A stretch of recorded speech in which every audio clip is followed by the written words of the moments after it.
Hi, welcome back to Grains in Small Places. Do you have a cast iron pan that looks something like this? I've had a lot of you mention to me that you were interested in seeing how we clean our cast iron pan. So let's get started. So if you've been following me for a while, you know that we live in an RV and that we've been traveling around the United States since 2015.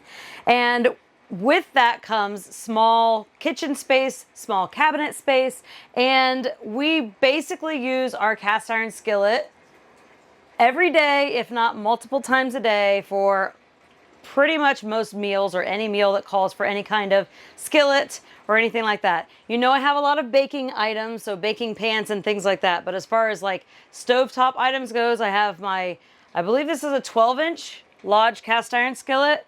And then we have like a 2-quart stainless steel and a 4-quart stainless steel pot. That's it. We don't have any other pots and pans. We do all of our cooking in those pretty much 3 things, unless it's in our oven or we have a giant stock pot that we can do outside. But if we want to do inside cooking, that's what we're using. First, I want to start by saying this is for an already seasoned pan. This is cleaning the pan, not seasoning the pan. So to season the pan, if it's a brand new pan or a pan that you've gotten all the seasoning removed or something that's really rusty, you're going to want to go more in depth. This is just for like your everyday maintenance care in between your meals to keep it from rusting. So with that, since a lot of you had been asking how we clean it, is actually pretty simple. Matt usually does that for us.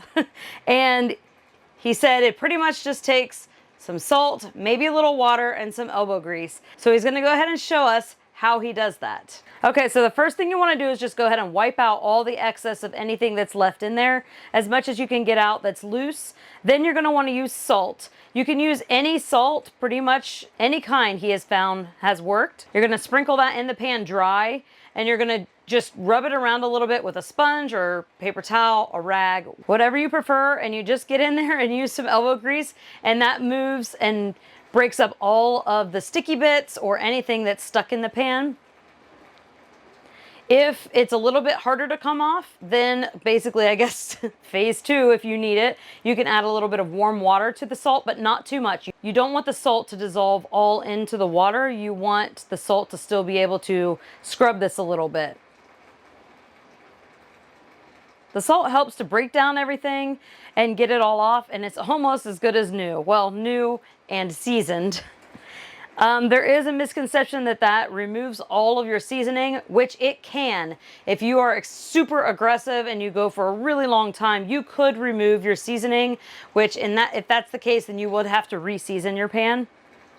If you have something really stubborn, we got this chainmail scrubby from the Lodge factory outlet when we were visiting there. I could put a link in the description box below. I could probably find one. It does really nicely for any stubborn or really stuck on sticky bits. But basically, after you get it all scrubbed out, then you're going to rinse it out. Yes, I know, water on cast iron, right? But you're going to rinse it out, wipe it down again, and make sure there's nothing left. If there's still something left, you can add a little more salt to that, or just give it a little bit more elbow grease and scrub that around and rinse it out again. Anytime that you're wiping your pan, it's never going to come out clean. It's always going to leave like a black film on your rag or your paper towel, and that's good. That actually means that you have a good amount of seasoning on your pan. After it's all clean, you want to make sure you dry it. Now, don't just dry the top. You need to dry the whole thing. Dry the top and the bottom. That way you don't get any rusty spots on the top or bottom. And then you want to season the pan gently. This is not putting like a whole new seasoning on your pan. You want to season that pan gently with, recommended to be lard, tallow. If you don't have those, butter works. We've used coconut oil. It works decent, but you usually need to do it more often. I will let you know a little trick. Anytime we're making bacon, we will cook the bacon, take the bacon out, and then pour the excess bacon drippings or bacon grease into a little heat-safe bowl. And then you can strain it if you want to save that. We've strained it and keep it in the fridge. But this is basically a little bit of just lard on the go.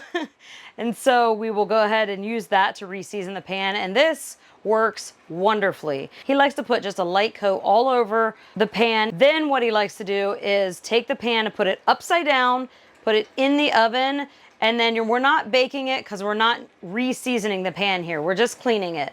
So he just likes to bake it long enough until it's completely dry before we put it away. You don't want to leave anything wet on the pan. If you leave any water, even one little droplet or anything, that can cause the rust, which can be fixed, but try to avoid it if you can. So you want to make sure that you put it in the oven upside down just until it's completely dry. And then we just turn the oven off and let it cool down inside the oven. If you need the oven, you can of course take it off and let it sit on a heat pad or a cooling mat or something like that. So that's pretty much it. It's pretty short, sweet, and simple, but it's something that a lot of people feel intimidated about. So we wanted to share with you how we do it. It may not be how the experts do it, but this is just how we do it. So I hope that was helpful to you. You can see it's nice, shiny, looking almost brand new. Let me know down in the comments below if there's any other videos that you'd like to see from us, whether that be fresh milled flour related or just home care tips or just back to the essentials, the basics. Like last video we did the brown sugar, powdered sugar homemade. We've got a homemade vanilla extract video. We've got like homemade yogurt and then turning that into Greek yogurt and turning that into your own cream cheese. Lost my train of thought there. So don't forget to like, subscribe, and share with your friends. And thanks for stopping by Grains in Small Places. Goodbye.